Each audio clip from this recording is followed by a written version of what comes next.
Asyhadu an la ilaha illallah wahdahu la syarikalah rabbul alamin. Wa asyhadu anna Muhammadan abduhu wa rasuluh asrafal anbiya'i wal mursalin. Sayyidina Muhammadin wa ala alihi wa sahbihi ajmain. Subhanaka la ilma lana illa ma 'allamtana innaka antal alimul hakim. Subhanakallahumma rabbana wa bihamdika asyhadu an la ilaha illa anta astaghfiruka wa atubu ilaik. Astaghfirullahaladzim, astaghfirullahaladzim, astaghfirullahaladzim, allazi la ilaha illa huwal hayyul qayyum wa atubu ilaik min jami'il ma'asi wa dzunub. La haula wa la quwata illa billahil aliyyil azim. Hari ini kita akan bicara jalan pulang percikan cahaya ilahi.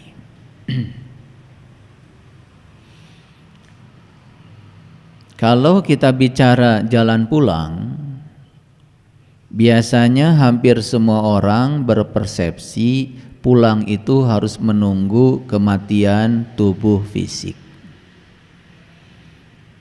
Padahal pulang itu sekarang. Sebelum tubuh fisik ini mati, kita harus sudah bisa pulang. Pulang kemana? Pulang ke jati diri kita yang asli. Oleh karena itu, kalau berbicara jalan pulang itu ditandai dengan matinya tubuh fisik, tentu saja kita tidak akan bisa tahu siapa yang sudah pulang, siapa yang belum. Oleh karena itu, sebelum saya mengkaji judul yang sangat penting ini, saya akan menjelaskan tanda-tanda orang yang sudah pulang walaupun dia masih ada jumeneng dalam kehidupan yang sekarang. Tubuh fisiknya masih sehat, tapi dia sudah pulang. Ciri orang yang sudah pulang, yang pertama, ada perasaan dalam dirinya seakan-akan dia terlahir kembali.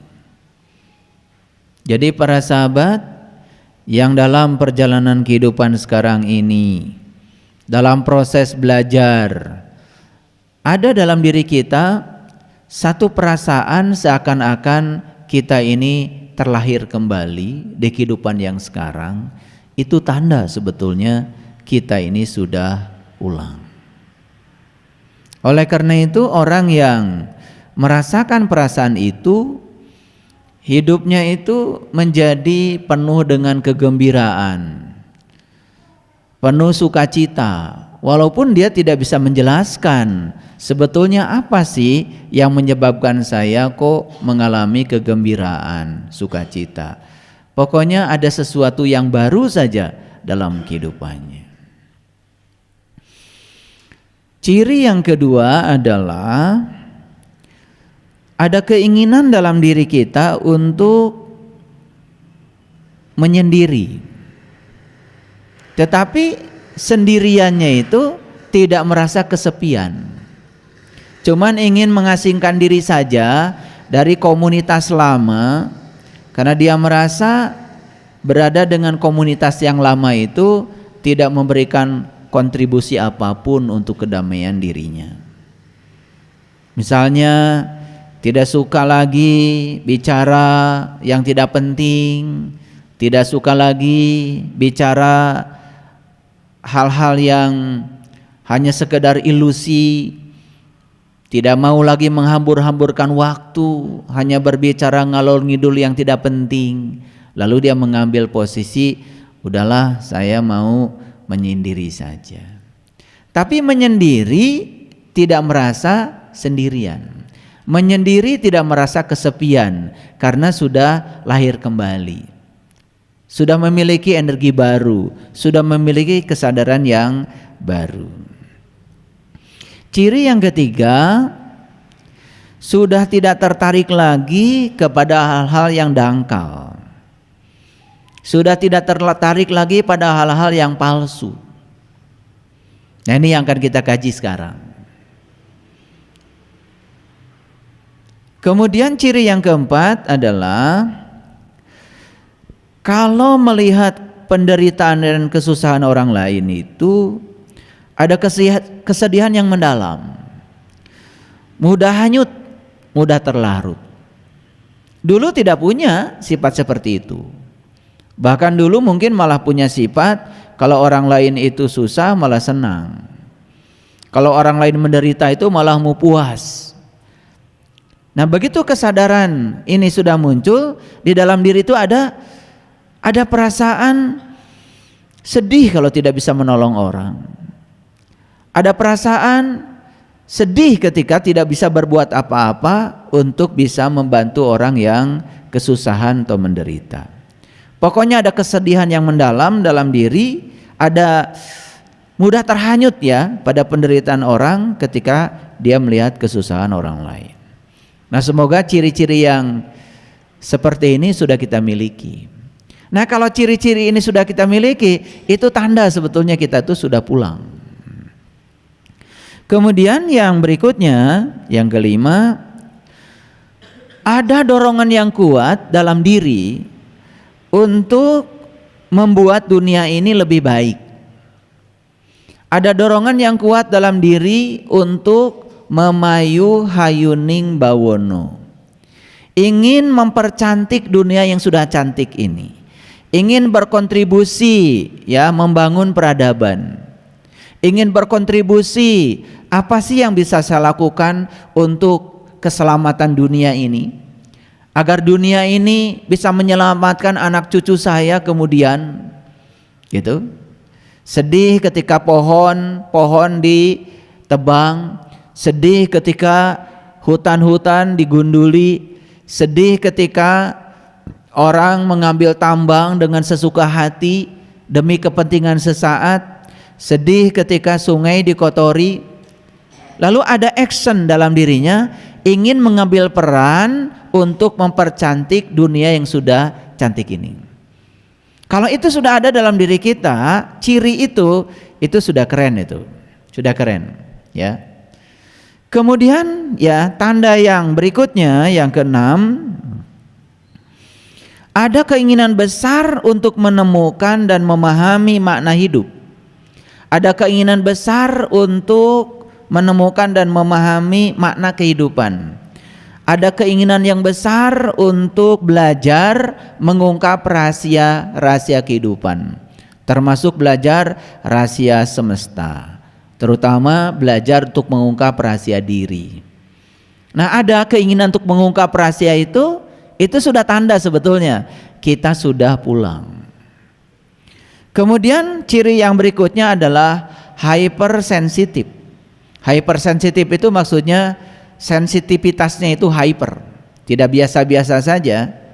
Jadi penciuman, pendengaran, penglihatan, perabaan, pengecap ya, itu memiliki sensitivitas yang tinggi.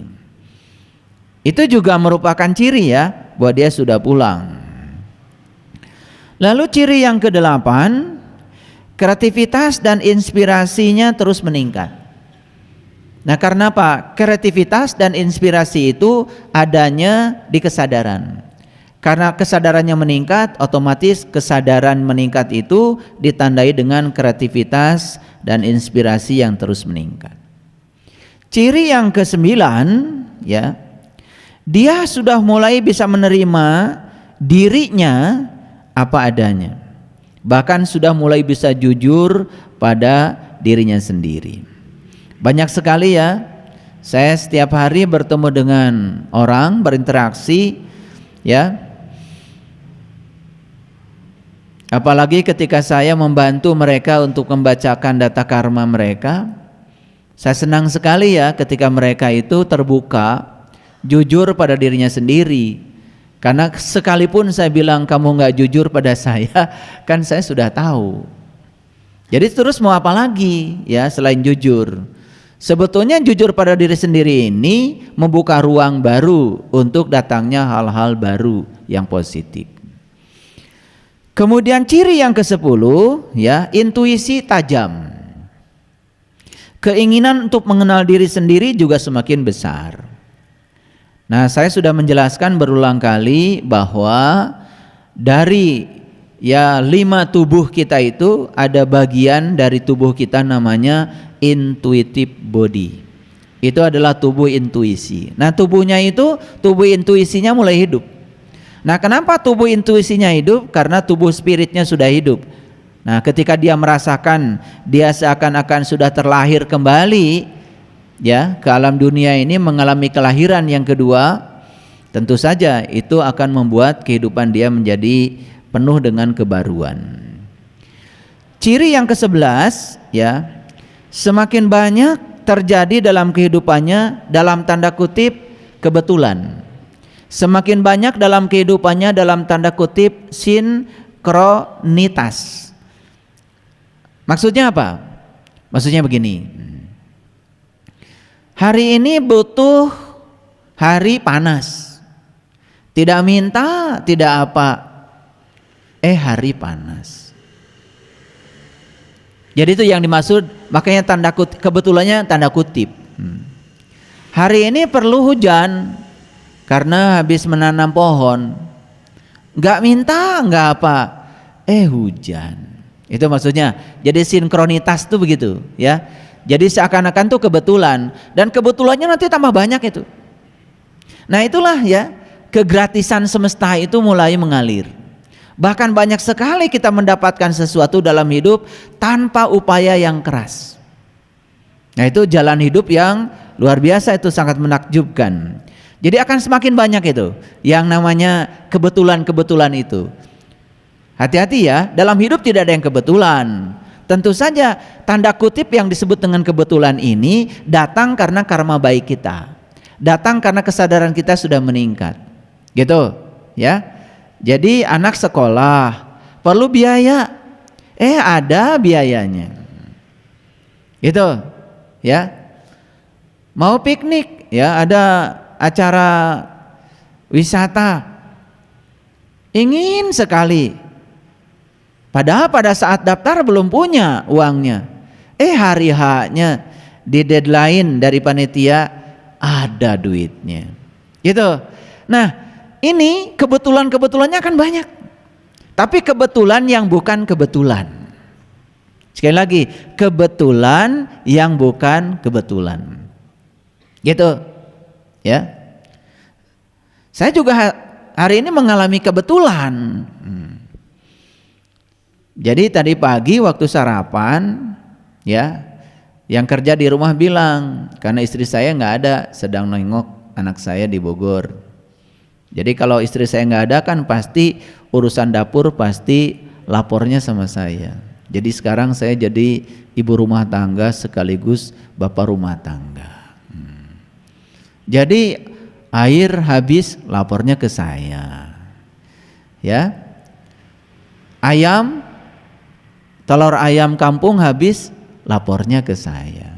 Jadi baru saja tadi pagi, ya, telur ayam kampung katanya buat sarapan saya habis. Karena saya itu kalau pagi sarapannya buah dan telur rebus, ya, setengah mateng.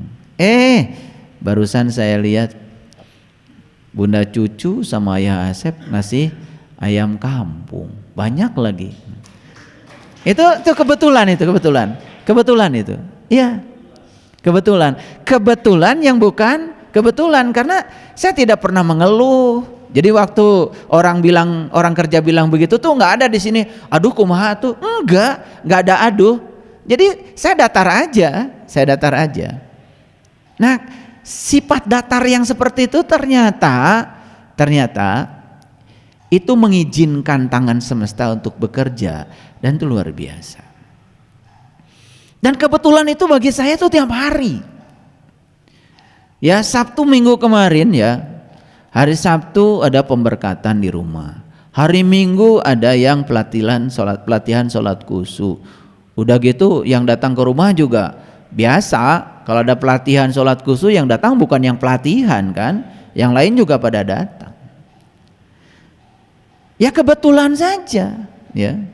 Buah ada yang bawa, kue ada yang bawa. Bahkan sekarang tuh di rumah ya, bingung ya, sudah dibagikan ke tetangga ya, itu banyak terus. Nah itu kebetulan yang bukan kebetulan. Maaf ya, itu tanda bahwa kita udah pulang. Justru keberlimpahan itu luar biasa. Yang disebut dengan wayar zukhu min haitsu la yahtasib itu saya alami. Karena syaratnya cuma satu kan, wa may yattaqillaha yaj'al lahu makhraja wa yarzuqhu min haitsu la yahtasib. Dengan takwa, dengan yakin seyakin-yakinnya, tidak ada keraguan tentang hari esok.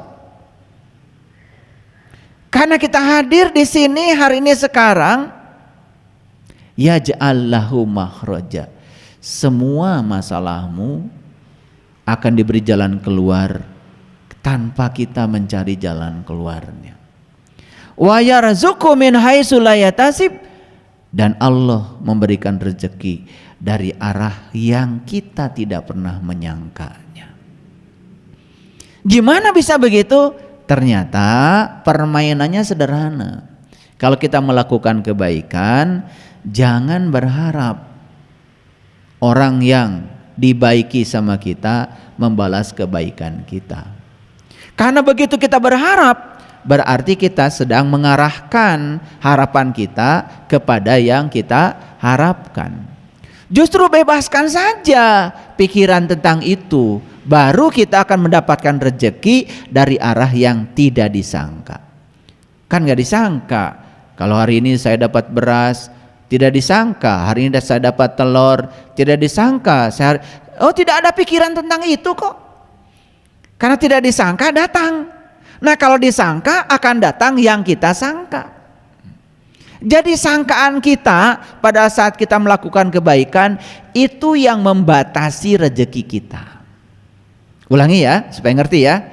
Sangkaan kita saat kita melakukan kebaikan itu yang membatasi rezeki kita. Contoh, saya berbuat baik sama si A, ngasih oleh-oleh. Semoga kalau dia juga punya rezeki ngasih oleh-oleh sama saya, ya dapat oleh-oleh sebatas yang disangka. Jadi pikiran kita, sangkaan kita telah membatasi yang akan datang kepada kita. Nah, inginkah sekarang kita mendapatkan keberlimpahan tanpa batas? Ilmunya sederhana. Setiap berbuat kebaikan, jangan menyangka bahwa kita akan mendapatkan kebaikan yang sama dari orang yang dibaiki oleh kita. Nah itu yang disebut dengan nol, itu yang disebut dengan kosong. Kebaikannya satu, karena pembaginya nol, dapatnya tak terhingga. Kebaikannya dua, karena sudah nol, dua dibagi nol tak berhingga juga.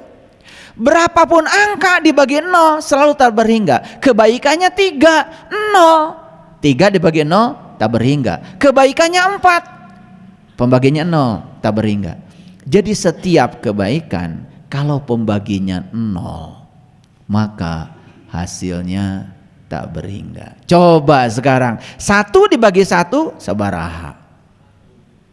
1. Berbuat kebaikannya 1.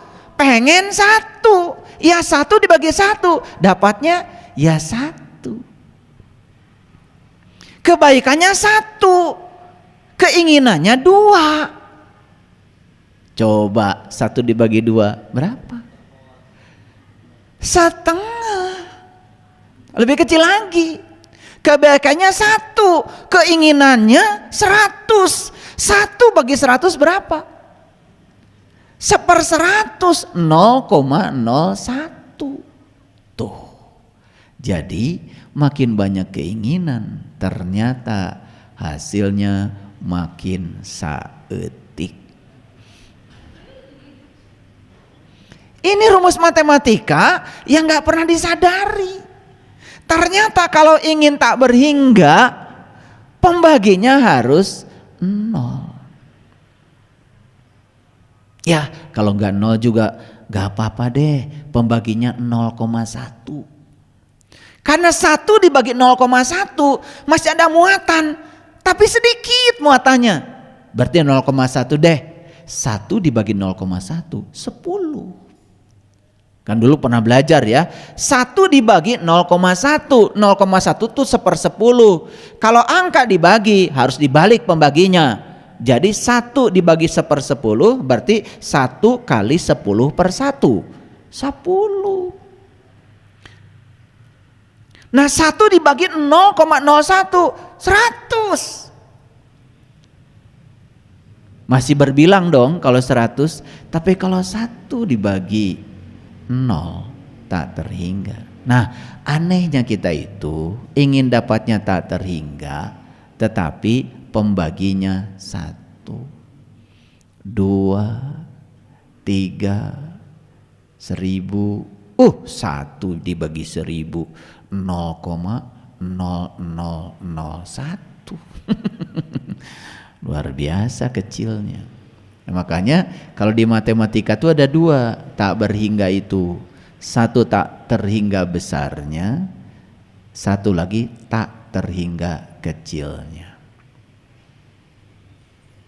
Nah tak terhingga kecilnya dalam bahasa Inggris disebutnya infinitesimal. Infinite itu tak terbatas, tapi tak terbatas kecilnya. Aduh letik pisan. Makanya akibatnya apa?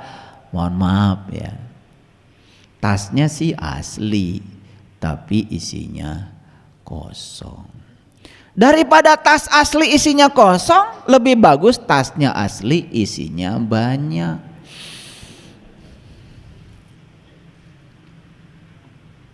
Ini pagi-pagi udah saya kasih ilmu luar biasa ini. Udah dikasih cara mendapatkan rezeki yang luar biasa. Makanya dari 7 jalan yang menakjubkan, salah satu jalannya adalah mendapatkan sesuatu bahkan tanpa usaha yang keras. Gimana caranya? Caranya begitu.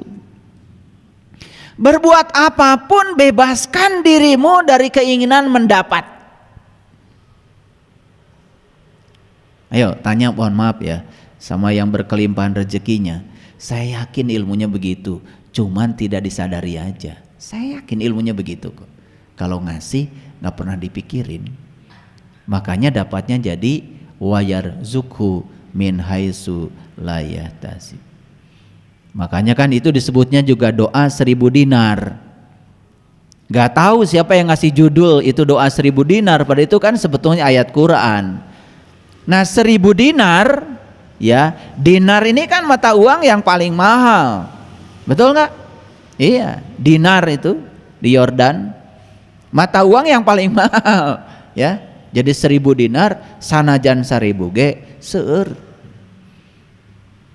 Kan aslinya doa itu begini, wa may yattaqillaha yaj'al lahu makhraja wa yarzuqhu min haitsu la yahtasib wa may yatawakkal 'alallah fahuwa hasbuh.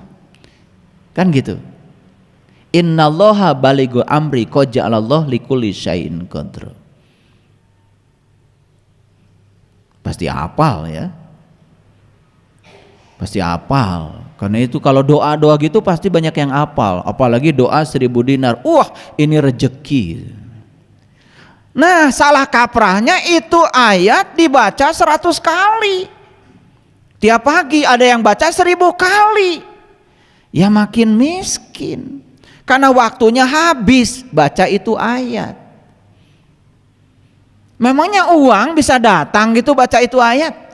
Ayat itu bukan dibaca, dipraktekkan dalam hidup. Gimana caranya supaya kita mendapatkan tak terbatas? Pakai matematika. Memberi tanpa keinginan berarti pembaginya 0. Gitu ilmunya. Nah, kita kadang-kadang ya, karena yang nyuruh katanya orang soleh, yang nyuruh katanya orang suci, apalagi mengatasnamakan Tuhan dan agama. Ibu kalau pengen kaya, baca ini doa 1000 dinar. Pagi 1000 kali, duhur 1000 kali, asar 1000 kali, maghrib 1000 kali, insya Allah miskin. Beak waktu rek ira usahana. Da artos mah ibu tegaduheun sampean. Moal bisa lempang kanu tas. Harus dijemput. Nah, ngejemputnya gimana? Nah, ada yang menjemput dengan cara yang susah, ada yang menjemput dengan cara yang mudah. Jadi saya kasih tahu ciri orang yang sudah pulang. Hari ini pun hidupnya penuh dengan keberlimpahan. Ini belum dibahas nih topik ini. Ini ciri-cirinya dulu ya, supaya menarik. Ciri yang ke-12, orang yang sudah pulang itu tidurnya nyenyak.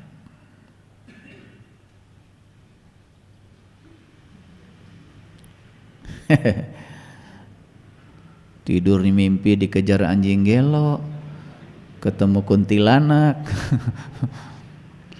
Ini pengumuman ya. Orang yang tidurnya masih seperti itu masih jauh untuk pulang. Jadi itu masih di alam ngawang-nguwung itu. Jadi tidur itu indikator sebetulnya seberapa suci jiwa kita. Karena ketika tidur itu nur insani kita keluar, Nurullah dan Nur Muhammad tinggal di dalam.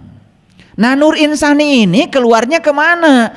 Terserah, tergantung kualitas dari nur insani itu sendiri. Kalau nur insaninya kotor, saat keluar masuk ke alam kotor. Nur insaninya bersih, ya ketemu dengan orang-orang suci, mimpinya ketemu dengan para nabi, para rasul, para wali, dapat ilmu bahkan ketika sedang mimpi. Itu bedanya. Makanya maaf ya, orang yang sudah pulang itu tidurnya saja nyenyak. Dan orang yang tidurnya nyenyak, waktu tidurnya nggak panjang.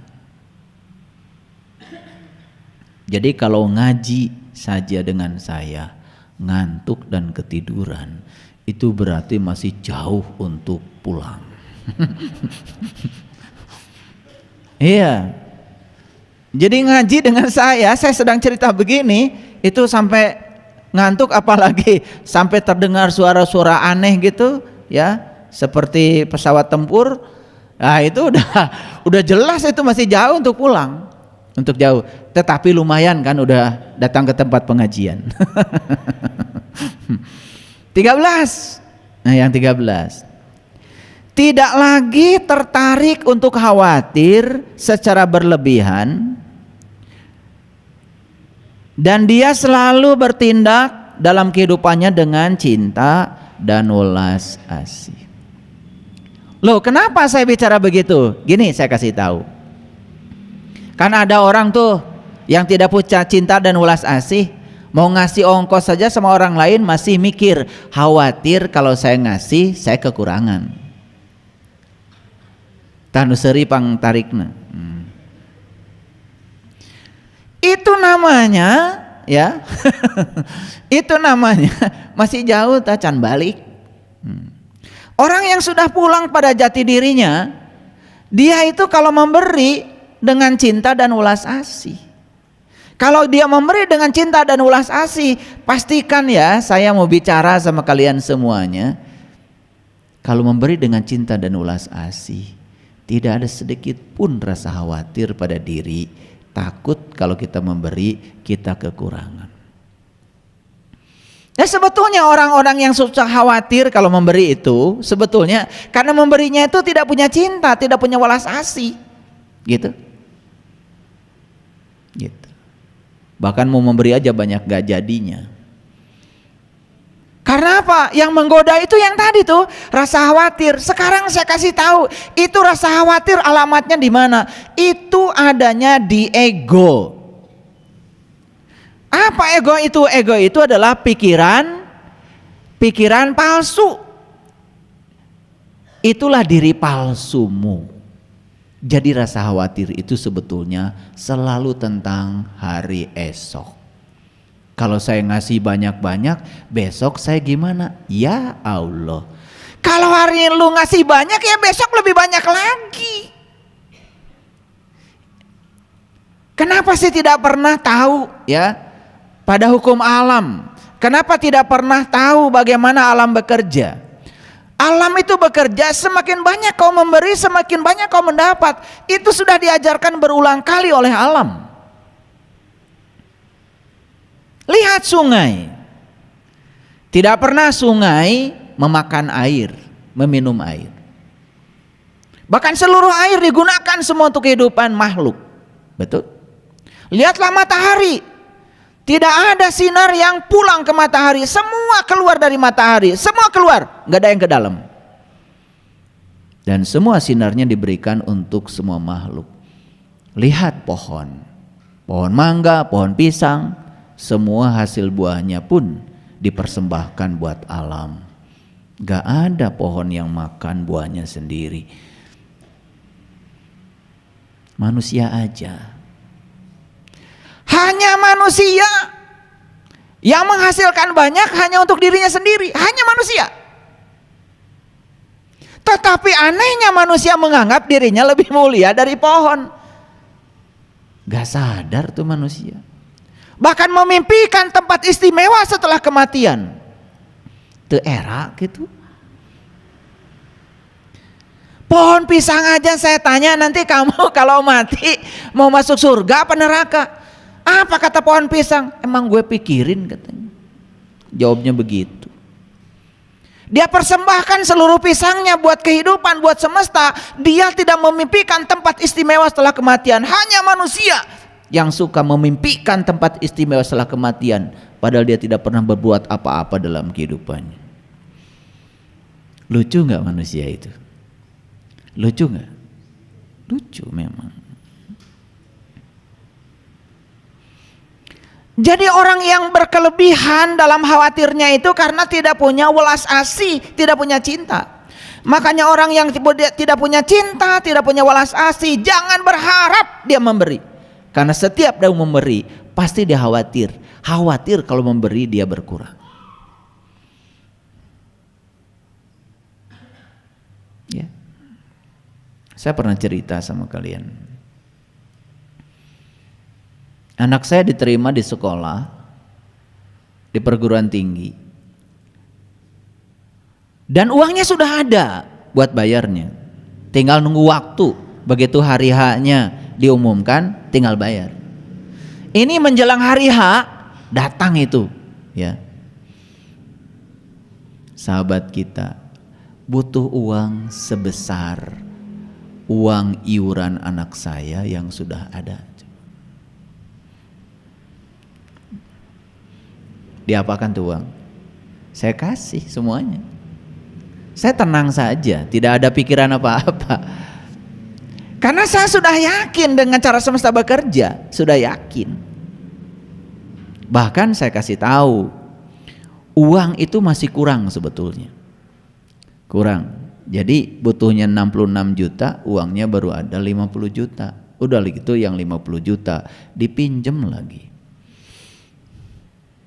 Jadi masih kurang 16 juta, yang 50-nya dipinjem. Coba, berani gak bermain-main dengan Allah?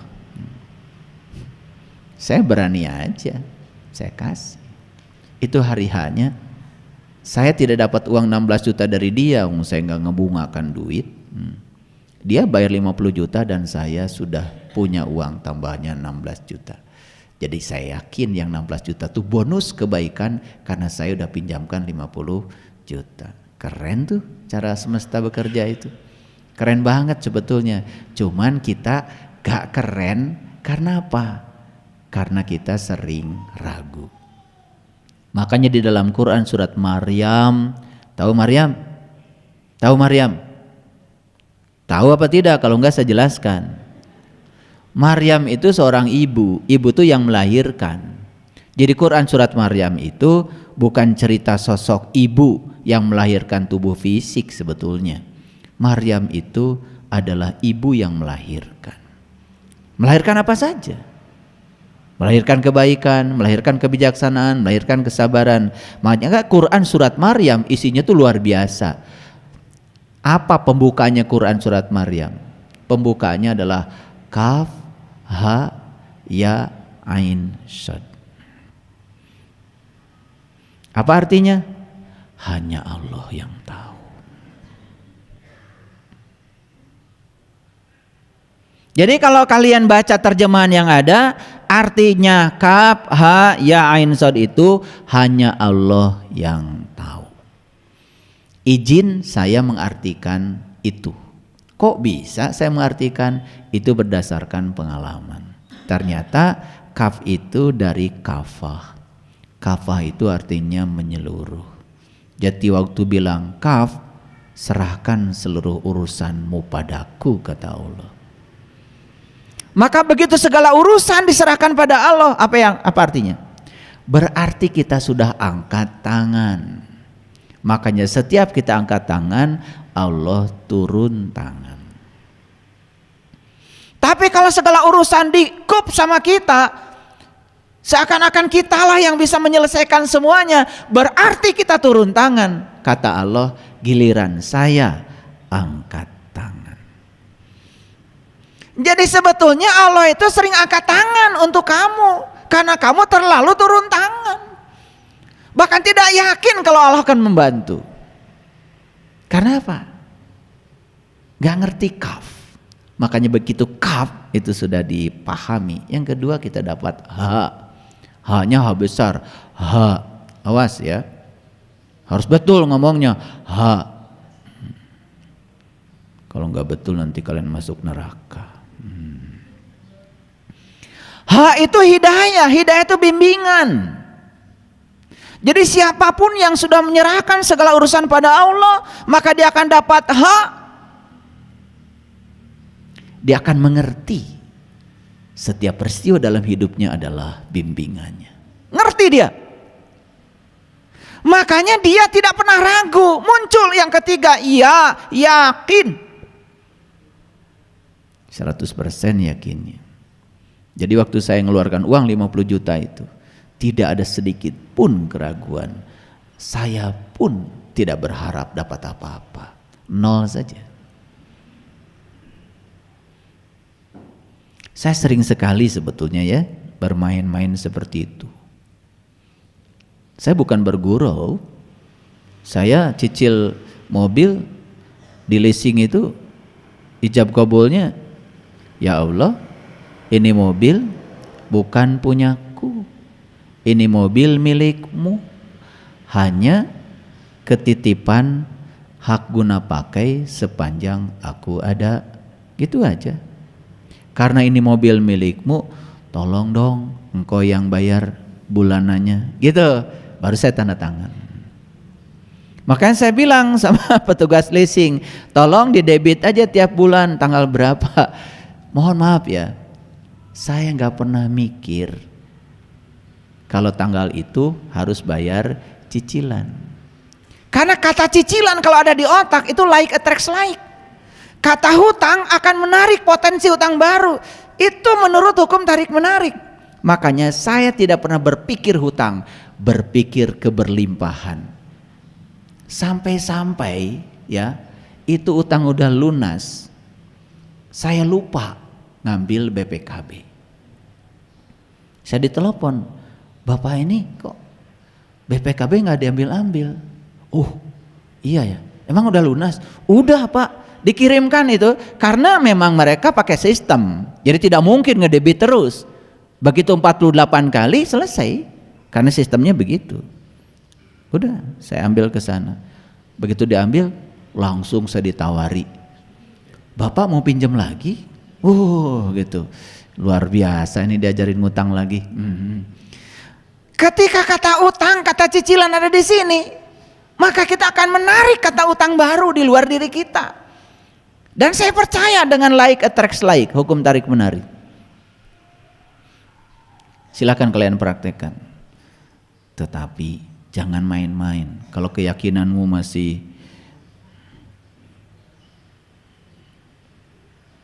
kan kalau saya mikirnya begini, jelek-jeleknya saya cicil mobil satu, mobil itu kan saya suruh, begitu saya mandikan pakai bunga.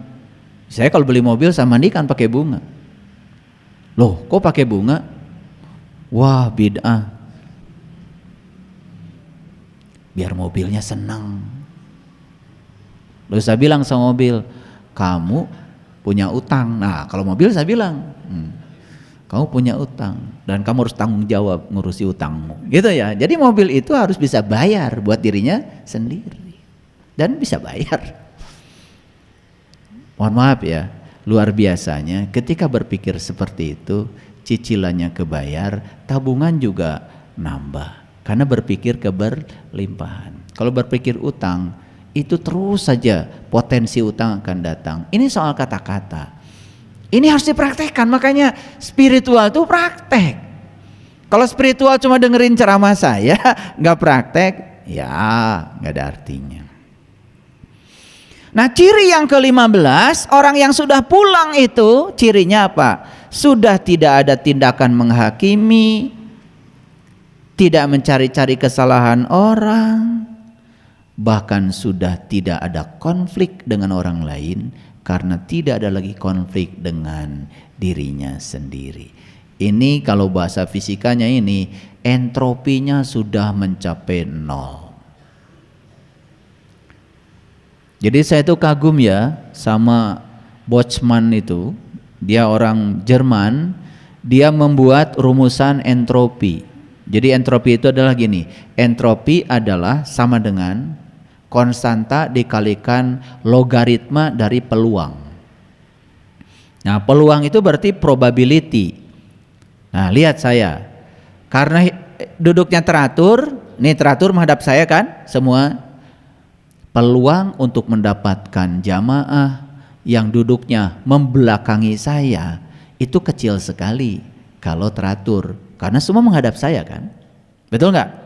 Coba kalau saya izinkan, silakan kalian duduknya bebas, mau menghadap ke utara, ke selatan, bebas. Peluang untuk mendapati jamaah yang menghadap ke utara ada, menghadap ke timur ada, betul nggak?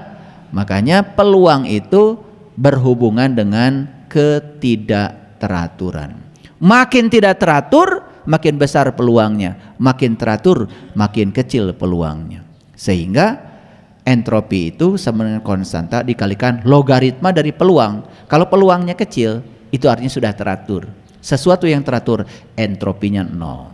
Maka yang sudah teratur hidupnya, sudah teratur mentalnya, sudah teratur spiritnya, sudah teratur energinya, sudah teratur fisiknya, entropinya 0. Jadi kalau menurut saya, Quran yang mengatakan la tamutunna illa wa antum muslimun, janganlah kamu mati kecuali entropinya 0. Itu ayat itu sebetulnya maknanya. Janganlah kamu mati kecuali entropinya sudah 0. Kalau entropi sudah 0 berarti sudah teratur. Kalau sudah teratur itu ya sudah. Tidak gampang baperan, tidak gampang sakit hati, tidak gampang marah. Datar aja. Itulah muslim itu. Jadi siapa muslim? Muslim adalah orang yang entropinya sudah mencapai 0. Pasti pusing kalau dengerin saya ngomong. Udah teruskan aja dulu. Nah ciri orang yang sudah pulang selanjutnya yang ke-17, merasa mempunyai hubungan dengan seluruh hal, memiliki hubungan yang akrab dengan manusia, memiliki hubungan yang harmoni dengan binatang, memiliki hubungan yang harmoni dengan lingkungan, bahkan dia merasa dirinya selalu terkoneksi dengan alam semesta. Makanya saya latihkan, kalian saya ajak ke alam, di alam saya ajak meditasi. Kalau sering melakukan aktivitas seperti itu, lama-kelamaan kita itu akan merasa terhubung dengan alam. Kemarin saya ajak meditasi di sungai. Gimana caranya kita terhubung dengan aliran air? Pada nangis itu, ya. Hanya memperhatikan aliran air saja nangis. Hanya memperhatikan suara air saja gemuruh nangis. Kenapa? Sudah resonansi dengan alam. Makanya orang yang sudah pulang kelihatan sekarang. Dia sayang sama tumbuhan, dia sayang sama binatang, dia sayang sama alam, dia ikut menjaganya. Gitu. Sayang kalian sama binatang? Sayang sama anjing? Sama babi?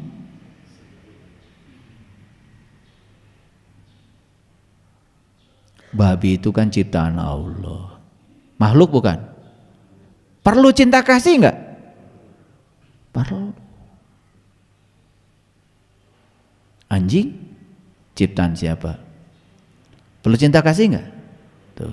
Karena kita merasa kita ini lebih mewah dari mereka, lalu memperlakukan mereka semaunya kita. Katanya cinta kasihnya sudah tanpa batas, tapi masih dibatas-batasi hanya pada orang-orang yang baik sama kamu. Cinta kasih macam apa yang semacam itu? Itu namanya pangeretan.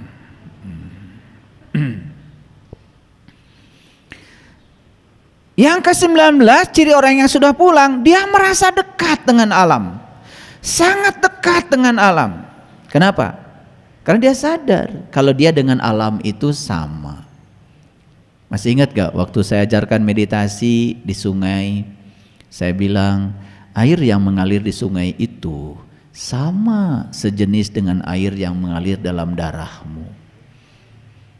Molekul air yang ada di sungai rumusnya H2O. Molekul air yang ada di darahmu juga H2O. Apa bedanya? Begitu saya bilang begitu, nangis. Karena apa? Selama ini kita menganggap seakan-akan tubuh kita ini lebih mewah daripada air yang di gelas. Padahal bukankah tubuh air yang ada di tubuhmu itu berasal dari gelas? Betul? Ini kalau air ini saya minum sekarang, kan jadi darah saya, jadi daging saya. Untung aja air nggak protes. Kamu merasa mewah, bukankah seluruh air di tubuhmu itu berasal dari aku, air yang di luar dirimu? Kok nggak sadar sih?